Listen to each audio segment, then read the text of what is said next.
Shalom saudara sekalian, bersyukur kita boleh beribadah kembali bersama-sama. Ya, di dalam rangka memang kita sudah mendekati Jumat Agung dan kita membahas topik-topik yang berkaitan dengan ucapan atau perkataan Yesus di atas kayu salib, saudara. Jadi kali ini kita bahas tentang Eli Eli lama sabachthani. Saudara, saya ajak membuka Alkitab kita dari Matius pasal 27 ayat 45 sampai 50. Matius pasal 27 ayat 45, saya bacakan buat kita sekalian. Mulai dari jam 12, kegelapan meliputi seluruh daerah itu sampai jam 3. Kira-kira jam 3 berserulah Yesus dengan suara nyaring, Eli Eli lama sabachthani. Artinya, Allahku, Allahku, mengapa engkau meninggalkan aku? Mendengar itu, beberapa orang yang berdiri di situ berkata, ia memanggil Elia. Dan segera datang seorang dari mereka, ia mengambil bunga karang, mencelupkannya ke dalam anggur asam, lalu mencucukkannya pada sebatang bulu dan memberi Yesus minum. Tetapi orang-orang lain berkata, jangan, baiklah kita lihat apakah Elia datang untuk menyelamatkan dia. Yesus berseru dengan suara nyaring, lalu menyerahkan nyawanya. Minta PowerPoint saya. Baik ya, sambil disiapkan. Saudara sekalian, ada seorang anak berumur 4 tahun sampai 5 tahun. Masih sangat kecil, saudara, masih balita. Tiba-tiba harus dibawa ke rumah sakit karena sakit. Saudara, dia masih terlalu kecil untuk mengerti apa artinya dibawa ke rumah sakit. Apalagi di ruang ICU. Dia harus di situ, saudara. Ya, nah orang tuanya, dia tahu ICU tidak bisa menemaninya sampai malam. Tidak bisa menginap di rumah di ICU itu. Jadi anak ini yang tidak biasa ditinggal, tapi hari itu, saat itu, orang tua harus terpaksa meninggalkannya. Sudah tidak gampang bukan? Ya, orang tua yang selama ini mengasihi, yang tidak pernah meninggalkan anaknya, tapi hari itu karena kondisinya tidak bisa ditemani, dia harus ditinggal di ICU. Sudah nggak kebayang? Kalau sebagai orang tua bagaimana perasaannya meninggalkan anak di ruang ICU seperti itu? Saya punya teman, saudara, waktu dia kena COVID ya, dia dan istrinya kena COVID, anaknya baru umur 2 tahun, kira-kira lah, setahun apa 2 tahun. Itu pun udah nggak tega, luar biasa ninggalin karena harus isoman ya, mandiri begitu. Gak bisa ditinggal. Akhirnya bagaimana caranya? Lebih memilih di COVID-kan aja, jadi bisa bareng-bareng begitu. Karena saking nggak bisa meninggalkan anaknya yang masih kecil itu. Nah, sudah bisa bayangkan bagaimana situasi anak seumur itu di bawah yang masih balita atau batita yang sangat tergantung orang tua. Dan kalau dia merasa tenang kalau orang tuanya dekat dengan dia. Nah, sekarang tiba-tiba harus dipisahkan. Saudara bisa bayangkan dan mungkin punya pengalaman dengan kondisi seperti itu ya. Membayangkan anak ditinggal di tempat lain dengan kondisi tersendiri di situ. Pasti mengalami sebuah kesedihan mendalam yang nggak tahu bagaimana melukiskannya. Ya enggak? Saudara, anggaplah kita sedikit memahami lah. Karena kita punya pengalaman misalnya. Memahami kita sebagai orang tua. Atau waktu kita masih kecil kita juga ditinggal seperti itu misalnya. Anggap kita punya pengalaman. Kita tahu kondisi seperti itu. Ya, bagaimana rasanya. Tapi saudara, bisakah kita membayangkan, menyelami perasaan Tuhan Yesus yang mengatakan, Eli Eli lama sabachthani. Allahku, Allahku, mengapa engkau meninggalkan aku? Sedalam apa Yesus menderita? Seberapa menderitanya dia sampai harus berseru, Eli Eli lama sabachthani. Nah, saudara, ini tidak mudah. Tetapi kutipan ini, saudara, sebetulnya ada di Mazmur 22 yang tadi kita sudah baca. Mazmur 22 itu mengatakan, Allahku, Allahku, mengapa engkau meninggalkan aku? Aku berseru, tetapi engkau tetap jauh dan tidak menolong aku. Sebuah ungkapan, ratapan seorang individu yang sungguh-sungguh ditinggalkan, saudara. Yang merasa begitu menderita, dari orang-orang yang tidak bermoral di sekitarnya, mencemooh dia, mengejek dia. Ini sungguh gak gampang saudara, sebagai orang benar menderita seperti ini. Nah, saudara, memang ada, semua orang bisa menderita, betul. Orang benar, orang tidak benar bisa menderita. Orang beriman, orang tidak beriman bisa menderita. Kita yang percaya Tuhan dengan orang yang tidak percaya Tuhan juga bisa menderita. Sama-sama bisa menderita, sama-sama bisa punya rasa putus asa yang mendalam. Tetapi saudara, ada yang membedakan. Kepedihannya itu berbeda, saudara. Kepedihan dari luka di hati ini bisa berbeda. Berbedanya begini. Kalau orang di luar Tuhan misalnya, kalau dia jalan lalu dia terpleset jatuh, dia akan mengatakan, melihat itu sebagai sebuah sebab akibat. Saya jatuh karena saya kurang hati-hati. Itu.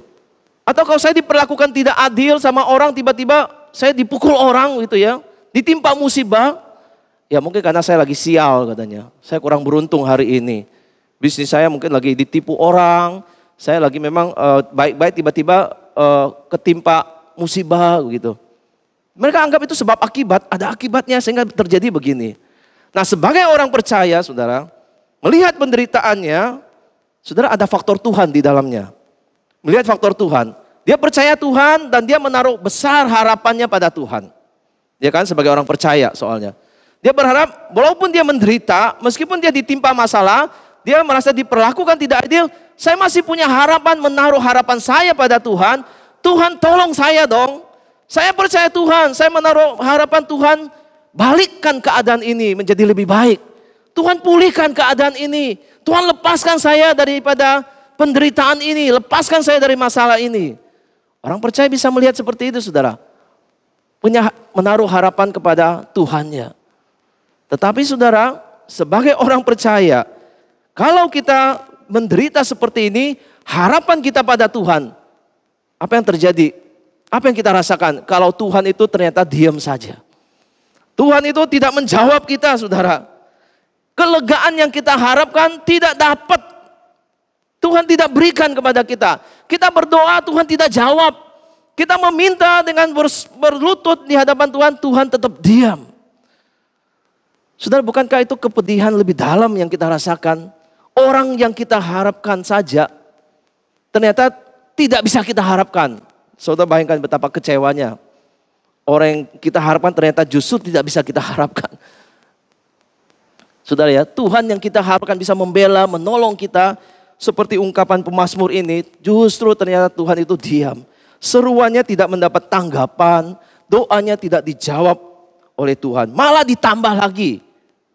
Orang-orang fasik itu, orang-orang jahat malah mengejek dia. Coba lihat tuh, kamu percaya Tuhan? Tuhanmu tidak menolongmu. Seperti Ayub yang diejek, saudara ya. Kamu percaya Tuhan, Tuhan tidak mengindahkan kamu. Doamu tidak dijawab oleh Tuhan. Saudara, itu lebih menyakitkan lagi. Tuhan sudah diam, ditambah lagi olokan dari orang menimpa kita. Saudara, sebagai orang benar, menderita, tapi tidak ada pertolongan dari Tuhannya. Saudara, ini yang dirasakan di Mazmur 22 ini. Berharap ada kelegaan, Tuhan membenarkan dia, Tuhan membela dia. Orang yang tidak salah tapi menderita, berharap sama Tuhan, ternyata tidak ada jalan keluar yang Tuhan berikan kepadanya. Saudara, jadi ratapan di Mazmur ini ada suatu ratapan yang memang bercampur. Antara dia beriman kepada Tuhan, tolong dia. Antara dia berharap, Tuhan jawab saya, harapan saya kepadamu. Tapi juga bercampur dengan putus asa karena Tuhan tidak menjawab. Saudara, seringkali orang Kristen, orang percaya diperhadapkan pada ratapan seperti ini.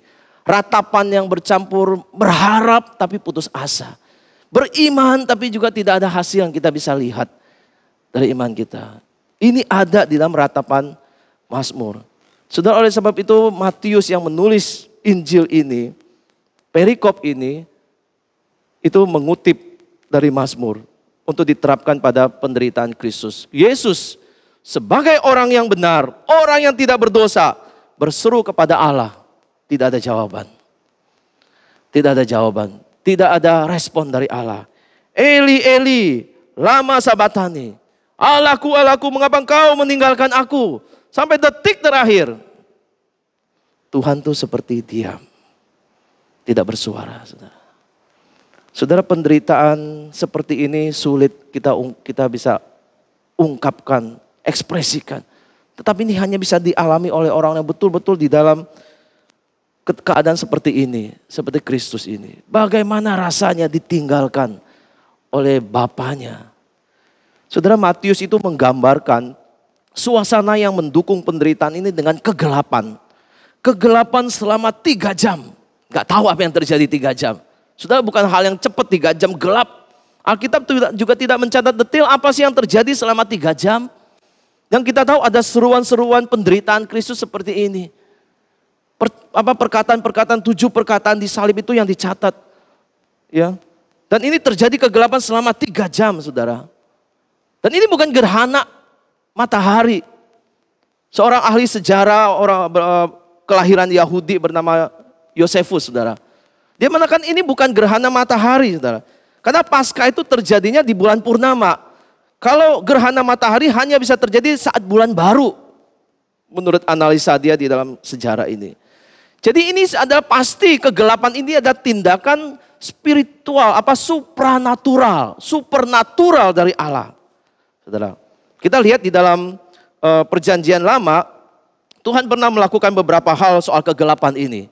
Misalnya di Keluaran, waktu orang Mesir itu, orang Israel akan keluar, tulah yang diberikan salah satunya adalah tulah gelap gulita. Tulah gelap gulita itu gelap, saudara, di Mesir. Tapi di tempatnya orang Israel nggak gelap, saudara. Jadi ini bukan gerhana matahari. Ini memang tindakan supranatural Allah. Untuk menunjukkan ada penghukuman Allah untuk Mesir. Untuk Allah-Allah di Mesir itu. Penghukuman Allah menunjukkan dewa mereka pun tidak berkuasa. Itu digelapkan oleh Tuhan. Tindakan supranatural Allah. Atau di Amos. Di Amos itu pernah dicatat Tuhan itu membuat matahari terbenam di siang hari. Dan menggelapkan bumi di siang hari. Sebuah ekspresi ya, perkabungan yang mendalam atas dosa.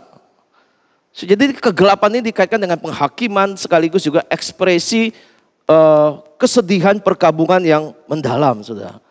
Dan kita lihat latar belakang ini, saudara. Ya, Yesus ada di dalam suasana yang gelap. Dia sendiri juga betul-betul gelap. Ya, melihat Allah pun seperti tidak bisa melihat Allah. Eli, Eli lama sambatani, sampai dia berseru seperti itu. Saudara sekalian, di dalam kondisi itu dia berseru seperti itu. Allahku, Allahku, mengapa engkau meninggalkan aku? Saudara, ini sebuah seruan tapi dalam bentuk pertanyaan. Mengapa? Mengapa? Setiap orang menderita tuh seringkali berseru, mengapa? Gitu ya. Mengapa harus saya? Mengapa ini terjadi pada saya? Mengapa engkau begitu memperlakukan saya seperti ini? Mengapa, saudara? Banyak pertanyaan-pertanyaan mengapa. Yesus bertanya, mengapa engkau meninggalkan aku? Sebuah pertanyaan yang mengungkapkan kesedihan dan sakit hatinya yang dirasakan di dalam keadaan menderita dan kesusahan. Saudara, dia menderita, terlebih lagi menderita karena dia tidak menerima kelegaan dari Bapa. Dia berseru, bertanya, tapi tidak ada jawaban untuk pertanyaannya. Tidak ada jawaban. Saudara, ini sungguh suatu kepedihan yang dirasakan ketika diabaikan oleh orang-orang yang sangat intim dengan dia selama ini.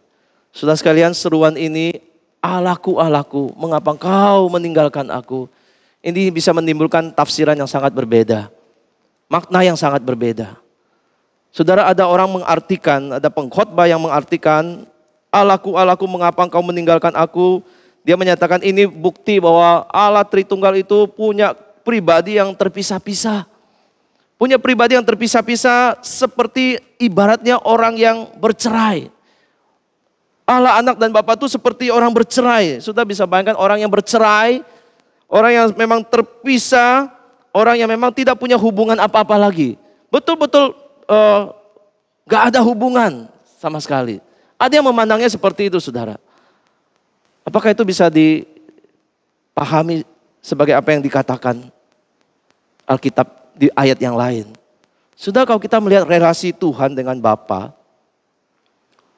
Saudara, Yesus pernah mengatakan di Yohanes 10 ayat 30, aku dan Bapa adalah satu. Jelas ya ini, satu. Kemudian di Yohanes 14 ayat 10, tidak percayakah engkau bahwa aku di dalam Bapa dan Bapa di dalam aku? Apa yang aku katakan kepadamu tidak aku katakan dari diriku sendiri. Tetapi Bapa yang diam di dalam aku, dialah yang melakukan pekerjaannya. Jadi saudara, aku di dalam Bapa dan Bapa di dalam aku. Saudara, ini kan saling mendiami sebenarnya. Saling memenuhi satu sama lain. Ya. Jadi sebuah gambaran hubungan yang sangat dekat, sangat dalam, sangat intim, satu. Tidak ada keterpisahan. Ini seperti rumusan dari bapak-bapak gereja, bahwa Allah Tritunggal itu 3 pribadi, tapi semuanya adalah di dalam satu esensi, substansi Allah. Dan mereka tidak terpisah-pisah. Saudara, ini rumusan doktrin Allah Tritunggal. Saudara ya, jadi kita melihat satu relasi yang tidak mungkin diputus di situ. Apakah ada sebuah kuasa yang bisa memutuskan hubungan ini? Tuhan Yesus pernah mengatakan, kita aja yang sudah menjadi milik Tuhan, tidak ada kuasa yang bisa memisahkan kita dari kasih Tuhan. Saudara, jadi apa artinya ketika Tuhan mengatakan, Allahku, Allahku, mengapa engkau meninggalkan aku? Kalau dia tidak mungkin ada perceraian di dalam pribadi Allah Tritunggal. Saudara, kita melihat ya, ketika Kristus menanggung murka, memang dikatakan sepertinya ditinggalkan oleh Allah. Tetapi bukan berarti terpisah seperti orang yang bercerai. Terjadi perceraian di dalam pribadi Allah Tritunggal itu. Tidak, saudara. Ya, tidak demikian. Kalau kita perhatikan ayat 50, di situ dikatakan Yesus berseru pula dengan suara nyaring, lalu menyerahkan nyawanya. Saudara, menyerahkan nyawa ini kemana? Ke siapa? Nah, di Lukas itu memberikan kita bocoran. Lukas mengatakan, ya Lukas 23 itu, ayat 46, ya Bapa, ke dalam tanganmu kuserahkan nyawaku. Ini ucapan ini lebih belakangan daripada yang tadi. Artinya sampai terakhir pun Yesus masih memanggil dia Bapa. Bapa itu adalah relasi yang sangat intim, saudara. Bapa artinya masih punya relasi, masih punya hubungan. Dia tetap panggil Bapa. Ke dalam tanganmu kuserahkan nyawaku. Jadi bukan keterpisahan seperti orang yang tidak ada hubungan, perceraian seperti itu. Dia tetap menyebut Bapa. Saudara sekalian, ini membuktikan bahwa Allah anak sepenuhnya masih mendapatkan kasih Bapa. Dan anak itu mempercayakan nyawanya, rohnya, nyawanya ke dalam pemeliharaan Bapa, ke dalam tangan kasih Bapaknya itu. Itu nyawanya diserahkan di situ. Tidak ada perceraian di situ, kita lihat. Jadi seorang penafsir Alkitab Perjanjian Baru, sangat ahli, ya, William Hendrickson mengatakan begini. Tidak mungkin bahwa ada saat di mana Allah Bapa berhenti mengasihi putranya. Atau sebaliknya, anak pernah menolak bapaknya. Sangat jauh dari itu. Sangat jauh dari pengertian itu. Justru ini ada seruan yang menyoroti keintiman yang luar biasa antara bapa dan anak. Yesus masih terus memanggil Allahku, Allahku. Ya. Allahku, Allahku, dan ya Bapa, ke dalam tanganmu kuserahkan nyawaku. Sudah, dengan alasan ini kita bisa yakin bahwa Bapa tetap mengasihi anaknya seperti sebelumnya. Seperti tidak berkurang pun kasihnya kepada anaknya. Saudara, menariknya adalah bagaimana kita memahami arti meninggalkan. Ya, Bapa meninggalkan anaknya. Nah, ada orang menggambarkan dengan menarik begini. Meninggalkan itu kita pahami dengan Allah itu memalingkan wajahnya. Ya, jadi kalau kita lihat ada orang ngobrol, orang ini punya hubungan yang dekat, kita ngobrol dengan orang, kita akan bertatap muka, saudara. Tapi kalau orang kita nggak suka, boro-boro kita bakal menatap mukanya lama-lama. Mungkin kita akan ngobrol sambil cepat-cepat memalingkan muka. Ya, jadi Bapa selama ini tuh memandang anaknya, wajahnya itu diperhadapkan kepada anaknya.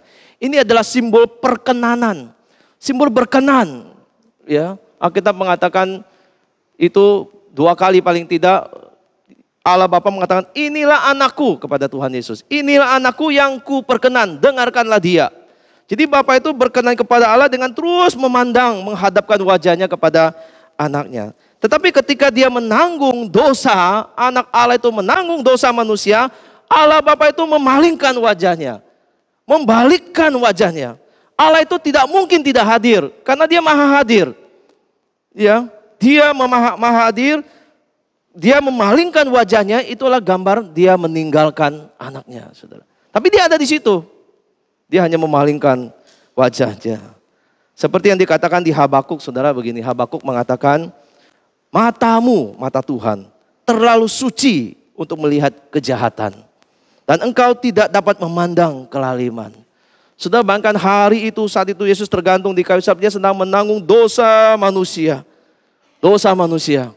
Betapa buruknya, betapa mengerikannya dosa yang ditanggung oleh Kristus. Dan Allah Bapa harus memalingkan wajahnya. Karena Allah Bapa pribadi yang suci. Tidak bisa melihat dosa. Anaknya sedang dijadikan berdosa.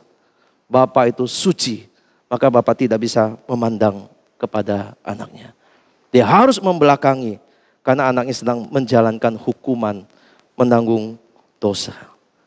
Hubungannya tetap ada. Ya, saya percaya tetap Allah mengasihi anaknya seperti sebelum dia naik ke atas kayu salib. Tidak ada perceraian di situ. Saudara, mungkin ilustrasi yang bisa menolong kita. Saudara pernah yang punya anak mungkin pernah mendisiplin anak, ya, pernah mendisiplin anak, menghukum anak karena salahnya. Ya, saya pernah melihat sebuah keluarga yang menghukum anaknya itu dengan cara anaknya itu dimasukin ke toilet, saudara, ke kamar mandi, lampunya dimatiin, dikurung di situ dia, ya, dikurung di situ. Bukan cuma dikurung ternyata. Waktu saya masuk ke kamar mandi kan ada tangisan. Saya pikir tangisannya dari mana itu. Itu ternyata anaknya dimasukin ke kamar mandi, dimasukin ke dalam baknya, baknya itu yang ada airnya, saudara. Jadi dia terendam sampai ke celananya, ke pahanya gitu ya. Dia dibiarkan di situ untuk beberapa waktu yang lama. Karena anaknya sedang menanggung hukuman. Hukuman, ya, tanda kutip dia sedang menanggung hukuman. Saudara, pertanyaannya begini. Apakah relasi mereka itu terputus? Apakah bapak itu bukan bapak bagi anak itu tetap? Apakah anak itu bukan lagi anaknya? Meskipun anak itu sedang dihukum. Apakah bapaknya berhenti mengasihi anaknya sedang anaknya dihukum? Saya yakin tidak. Anak itu tetap anak. Bapak tetap mengasihi anaknya. Meskipun anaknya sedang dihukum, saudara. Kalau kita mengerti ini, maka kita mengerti bahwa relasi Allah dan Bapa itu tidak mungkin terjadi perceraian. Justru kata Hendriksen, ini mengungkapkan sebuah keintiman. Waktu dia berseru di dalam penghukuman pun, dia berseru, ya Allahku, ya Bapa gitu. Ya, ada sebuah tetap relasi yang indah di situ. Ya, relasi yang tetap tidak terputus, saudara. Saudara, mungkin kita tidak terlalu bisa memahami apa arti Eli, Eli lama sabatani ini. Kita mungkin hanya bisa memahami sebagian, saudara. Kita perlu pertolongan Roh Kudus untuk ayat-ayat yang lain menolong kita untuk melihat. Supaya tidak terjadi benturan, ketidakcocokan satu ayat dengan ayat yang lain.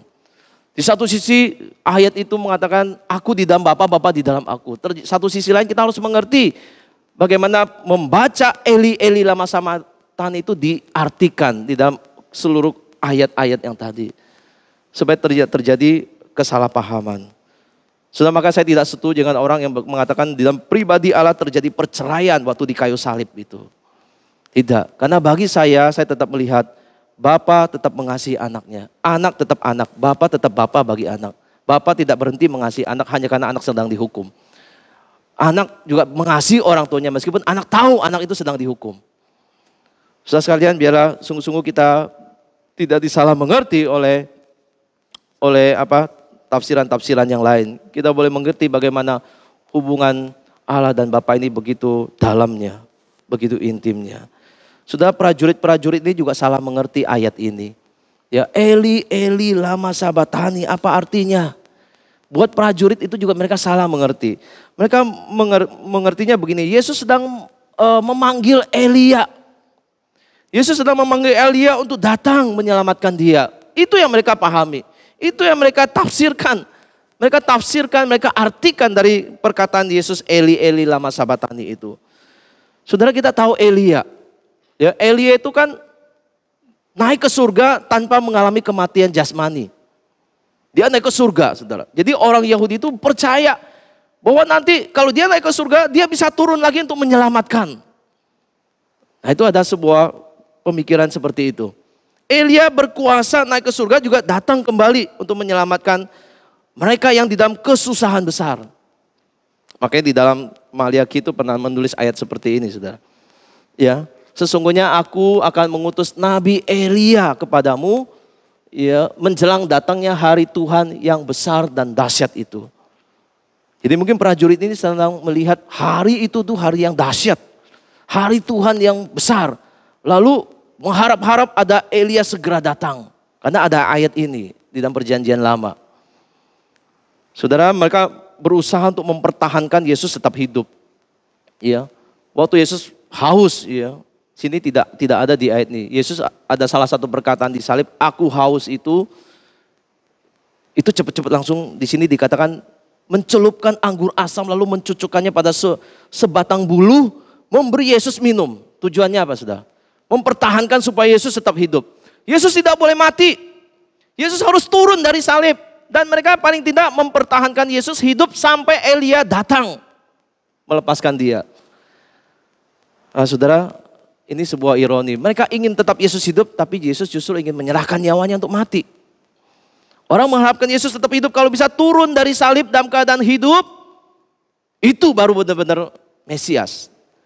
Dan kami akan percaya kalau begitu. Ya, beberapa kali Yesus ditantang itu untuk turun dari salib itu. Dan mereka memang berharap Mesias itu jangan mati. Mesias itu memang gak boleh mati, harus hidup. Tetapi Mesias kita yang kita percaya datang justru untuk menyerahkan nyawanya, saudara. Menyerahkan nyawanya, bukan mempertahankan nyawanya, tapi memberikan nyawanya. Ini adalah kerelaan Kristus untuk berkorban sebagai persembahan untuk menyelamatkan orang-orang berdosa. Saudara, prajurit berasumsi tetap minta pembebasan untuk Mesias yang mereka harapkan. Tapi Allah rencananya berbeda. Kristus mempersembahkan dirinya atas kemauannya untuk menyerahkan nyawanya. Dan dia rela ditinggal oleh Bapaknya. Sudah sekalian, seruan Eli Eli lama sabatani itu bukan seruan keputusasaan. Bukan. Ya, bukan keputusasaan total. Karena Kristus datang, dia tahu dia harus di kayu salib. Dia tahu dia memang harus di kayu salib. Maka dia selalu berkata, belum waktunya, belum saatnya, belum waktunya. Tetapi ini sekarang sudah waktunya. Dia menyerahkan nyawanya. Seruan Eli Eli lama sabatani juga bukan seruan karena dia kebingungan karena penderitaannya. Bukan. Seruan ini, Eli Eli lama sabatani, adalah hilangnya perkenanan Allah atas dia. Hilangnya persekutuan yang selama ini terbangun. Untuk sementara persekutuan ini hilang. Ya, persekutuan hilang. Dia tahu kenapa ini harus terjadi. Karena dia tahu dia datang. Dia tahu dia akan ditinggalkan Bapa untuk sementara. Karena dia menanggung dosa kita semuanya. Sekali lagi, memalingkan wajah karena Tuhan tidak bisa melihat dosa. Selama ini Tuhan Yesus selalu dijawab doanya oleh Bapa. Tetapi kali ini Bapa tidak menjawab, tapi malah memalingkan wajahnya, membelakangi dia. Simbol itu dia meninggalkan anaknya di belakang karena sedang menanggung hukuman dosa. Sudah, kita juga sama. Ya, kita tuh kalau melihat hal-hal mengerikan kita juga nggak mau lihat sebenarnya.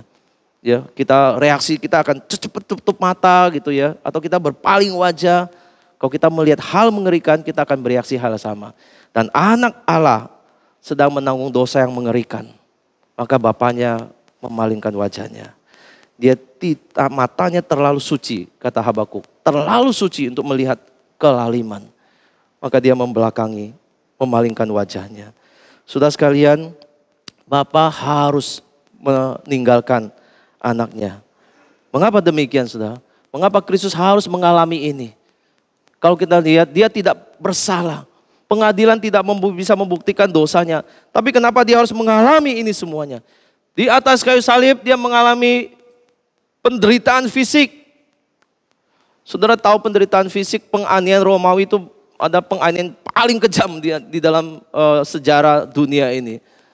Saudara, cambuknya pun cambuk yang sangat-sangat sadis sekali, saudara. Cambuknya itu ada cambuk yang punya duri. Kalau dipukulkan ke badan kita, dia nempel, saudara. Begitu ditarik keluar, itu sebagian daging akan sobek ke bawah oleh kaitan dari cambuknya, saudara. Saudara, itu sangat menderita. Ya, tubuhnya itu digambarkan tercabik-cabik. Darahnya itu di mana sekejur tubuh itu semua penuh dengan darah. Betapa mengerikan, saudara, penderitaan fisik yang dialami. Tetapi ada yang mengatakan bahwa keterasingan itu, keterasingan secara batinia, secara spiritual, yang dikatakan Allah meninggalkan dia, ada yang mengatakan ini jauh juga menjadi pukulan paling besar. Menjadi sebuah penderitaan besar, siksaan besar yang Tuhan Yesus harus alami. Pertanyaannya, kenapa sekali lagi dia harus melewati semuanya ini padahal dia tidak berdosa? Maka jawabannya adalah kasihnya kepada kita. Saudara, Kristus mati di kayu salib supaya saudara dan saya tidak mengalami kematian kekal. Tuhan Yesus rela diabaikan oleh Bapa supaya saudara dan saya tidak mengalami pemisahan dari Allah. Kristus menderita dan kehilangan perkenanan Allah supaya saudara dan saya diperkenan oleh Tuhan kembali. Saudara, coba renungkan baik-baik menjelang Jumat Agung ini, kita dibawa di dalam suasana untuk mengingat kasih Tuhan kepada kita. Saudara, dari semua penderitaan Kristus, semua juga penderitaan batinia dia. Maka kita akan menganggap sangat wajar kalau dia berseru, Allahku, Allahku, mengapa engkau meninggalkan aku? Siapa yang tidak bisa berseru seperti ini, saudara, di dalam penderitaan? Mungkin kita pun sering menyerukan hal yang sama. Demikian juga anak Allah. Karena memang bapaknya perlu meninggalkan dia. Karena dia sedang sepenuhnya menanggung hukuman dosa. Saudara, inilah kasih Allah kepada kita. Ya, Yohanes 3:16 mengatakan, karena begitu besar kasih Allah akan dunia ini sehingga ia mengaruniakan anaknya yang tunggal. Supaya setiap orang yang percaya kepadanya tidak binasa, melainkan beroleh hidup yang kekal. Saudara, inilah kasih Tuhan kepada kita. Allah mengorbankan yang terbaik, anak yang tunggal, yang satu-satunya diberikan kepada orang berdosa. Sudah ada keluarga pun ya, punya 5 anak laki-laki, 2 anak perempuan, saudara. Anak terakhir itu jauh sekali usianya. Ada keluarganya bilang, ini anak kasihlah ke orang lain. Ini kita mungkin tidak planning dia lahir begitu ya. Di usia orang tua yang cukup tua, udah kasih ke saudara yang gak punya anak laki. Saudara, meskipun ini tidak di planning orang tuanya lahir, tapi orang tua tetap tidak menyerahkan, tidak kasih ke orang. Meskipun anaknya sudah banyak. Ini gambaran kasih seorang orang tua. Sudah bisa bayangkan bagaimana Allah Bapa yang putra satu-satunya, tunggalnya, diserahkan untuk menderita bagi orang berdosa seperti kita. So kan inilah kasih Allah kepada kita. Maka pertanyaan bagi kita, saudara, bagaimana kita membalas kasih Tuhan? Saudara yang sudah mengalami kasih Tuhan seperti besar seperti ini, bagaimana kita membalas kasih Tuhan? Apakah kita akan diam saja, sudah menerima kasih Tuhan dan tidak berbuat apa-apa? Saudara, mari kita belajar tiap hari untuk lebih mengasihi Tuhan. Ya, bahkan kita memberikan seluruh milik kita pun belum bisa membalas kasih Tuhan kepada kita. Kita memberikan hidup kita, nyawa kita sekalipun tidak sepadan dengan nyawa orang suci yang mati bagi kita. Saudara, mari belajar untuk mengasihi Tuhan lebih sungguh lagi. Katakan, saya ingin lebih mengasihi Tuhan hari lepas hari karena Tuhan mengasihi saya. Saya membayangkan, saudara, jika bukan karena kasih Tuhan, kita tidak ada hari ini di dalam gereja. Saya pun tidak ada hari ini berdiri di sini. Mungkin saya sudah terjerumus di dalam dosa dengan penjahat mana gitu. Ya mungkin saya sudah keluar masuk penjara. Mungkin saya sudah ada di ujung dunia yang saya tidak tahu dosanya begitu seperti apa. Kita semua berpotensi berdosa. Tapi karena kasih Tuhan dia menyelamatkan kita, memungut kita dari jurang dosa, mengangkat kita menjadi anaknya. Lalu diberikan hidup yang baru. Diberikan Roh Kudus untuk mengubahkan kita. Sehingga hari ini kita ada di sini. Bukan karena jasa kita. Tapi karena kasih Tuhan. Mengirimkan juru selamat mati di kayu salib bagi kita. Bagaimana kita membalasnya saudara? Hidup kita dipersembahkan berkali-kali pun tidak bisa membalas kasih Tuhan pada kita. Kita hanya bisa belajar untuk terus mengasihi Tuhan lebih baik, dan lebih baik. Belajar melayani Tuhan lebih sungguh, dan lebih sungguh lagi. Sudah kadang-kadang memang kita sulit sekali. Ada orang belajar bilang mengasihi Tuhan tapi tidak mau melayani Tuhan. Saudara percaya nggak orang ini mengasihi Tuhan? Mengasihi tapi tidak ada tindakan, tidak mau melayani. Betul nggak mengasihi Tuhan? Coba saudara sendiri pikirkan. Kalau ada anak ngomong, papa aku mengasihimu, mama aku mengasihimu. Tapi kalau disuruh apa-apa nggak mau saudara. Ya. Saudara mari kita belajar mempersembahkan hidup kita kepada Tuhan. Belajar melayani Tuhan karena apa? Kristus sudah melayani kita lebih dahulu. Sebelum kita tahu apa arti melayani, Kristus sudah naik ke atas kayu salib, melayani dan memberikan nyawanya di situ. Sebelum kita tahu apa arti mengasihi, Kristus sudah lebih dahulu mengasihi kita. Kita belajar kembali mengasihi Tuhan, mengasihi orang lain.